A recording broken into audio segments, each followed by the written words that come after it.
Nah ini yang stunting, ini saya nyuwun tulung, ini proyek besar kita semuanya.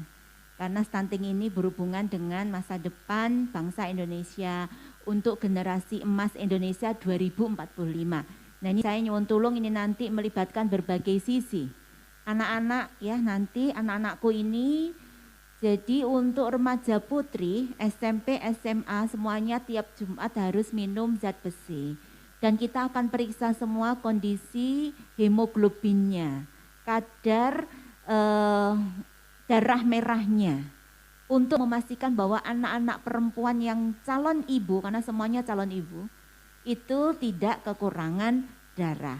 Dan kemudian cukup gizi, kita nanti akan ukur tinggi badan dan berat badannya secara berkala, dan bagi yang anemia ataupun kurang gizi dari indeks massa tubuhnya nanti akan kita treatment khusus di pojok-pojok gizi yang bertanggung jawab adalah pojok gizi di puskesmas atau pustu yang berada di lokasi sekolah tersebut.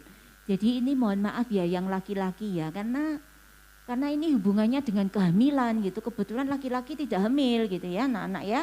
Jadi nanti kita akan lebih kepada anak-anak perempuan SMP dan SMA. Kemudian berikutnya adalah terkait dengan calon pengantin. Ya, jadi kita akan upayakan bagaimana anak-anak kita itu menikah minimal umur 21 untuk perempuan dan 25 tahun untuk laki-laki. Niku sing paling ideal. Tapi undang-undang perkawinan kita sudah direvisi itu 19 tahun. Ya, jelek-jeleknya, ngoten nggih, jelek-jeleknya. Memang kalau 19 tahun ukuran awake secara fisik oke lah karena dia sudah tidak anak lagi. Kalau anak kan masih 18 ke bawah, itu di bawah 18 kan anak. Kalau sudah 19 sudah enggak masuk anak. Artinya memang dia secara fisik sudah boleh. Ngoten nggih, sudah oke. Ya, rahimnya sudah boleh lah, sudah siap lah karena sudah enggak tumbuh lagi. Gitu untuk jadi tumbuhnya janin begitu ya. Tetapi secara emosional, lagi-lagi nih emosional. Secara emosional kesiapan kematangan seseorang untuk berumah tangga, hidup dengan orang lain yang punya pikiran dan perasaan yang berbeda, untuk saling mengalah dan memahami, untuk bagaimana menyikapi perbedaan dan pertengkaran itu dengan akhir yang berbahagia. Nah ini ternyata 19 sih sakjane nggih dereng cukup gitu loh. Karena 19 niku lek tukaran niku sik kepengin korek, kepengin minggat, kepengin ngalih, kepengin wis gak usah, gak ambek awakmu gak apa-apa, masih begitu. Nah maka dibutuhkan umur yang lebih matang secara psikis, berapa? 21 dan 25 begitu. Nah ini nanti kita akan proses. Jadi untuk dispensasi nikah ini nanti tidak akan mudah. Ya jadi nanti ibu-ibu nyun sewu kita bentuk TPPS, tim percepatan penurunan stunting, desa, kecamatan, kabupaten. Sehingga nanti yang di bawah 19 tahun yang minta nikah itu enggak bisa langsung ke pengadilan agama. Karena KUA enggak akan mau nikahkan kalau enggak dapat dispensasi nikah dari pengadilan agama. Dan kita akan pastikan pengadilan agama akan memproses kalau sudah melalui TPPS desa dan kecamatan serta kabupaten. Jadi kita akan ngerem dulu gitu loh, lapo sih kebelet rabi gitu ya. Enggak usah kebelet rabi dulu lah begitu ya. Seperti itu. Oke. Nah itu nanti untuk anak-anak biar anak-anak tahu saya sampaikan di sini gitu ya. Nah kemudian selanjutnya kalau sudah pasangan usia subur, nah ini saya nyontul nih ada ibu-ibu. Jadi ternyata dari keluarga risiko stunting, dari pasangan usia suburnya yang hamil, yang ibunya hamil, itu yang 4 terlalu. Jadi kan yang garai anak stunting itu ibunya 4 terlalu.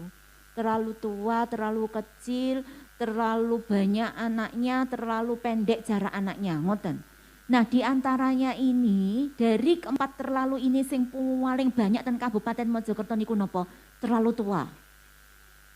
Artinya nopo? Saya nyuwun tulung ya nanti kita kerja bareng Bu. Ayo di KB wabeh sing umurnya 35 tahun ke atas itu ya. Ya, dan KB-nya jangan pel. Saya mau ngomong ada anak-anak di sini gitu ya. Kalau pil niku lali, belum diminum pilnya, bapaknya sudah maksa gitu loh. Nggak bisa disemayani bapaknya, gak jadi pak minum pil dulu pak, wes mboten wes kadung wala pak, kurang ngombe pil gitu ya. Itu kalau pil itu jadinya begitu loh. Nah makanya bagaimana yang usianya karena bukan apa-apa Bapak Ibu nyun sewu, saya itu sedih kalau saya harus ketemu anak-anak dengan Down syndrome.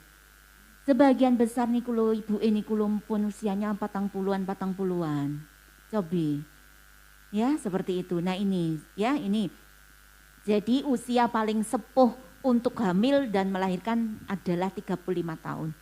Selebihnya itu beresiko. Kenapa? Karena untuk perempuan sel telur itu sudah jadi, sudah ada sejak perempuan itu menjadi janin. Jadi ketika di dalam kandungan ibu, itu sel telur itu sudah selesai pembentukannya, pun buatan dibentuk lagi. Usia 8 bulan janin perempuan di kandungan ibunya itu sudah selesai pembentukan sel telurnya.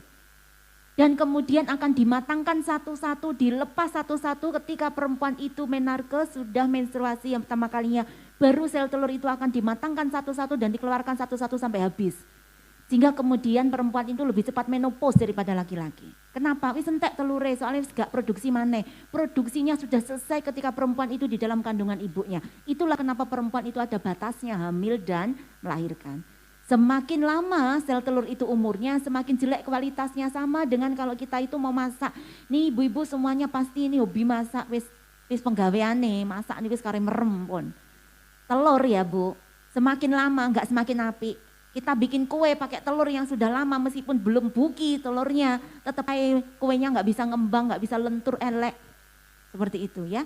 Jadi ini kalau kita bicara terkait dengan usia kehamilan. Kalau bapak-bapak boten.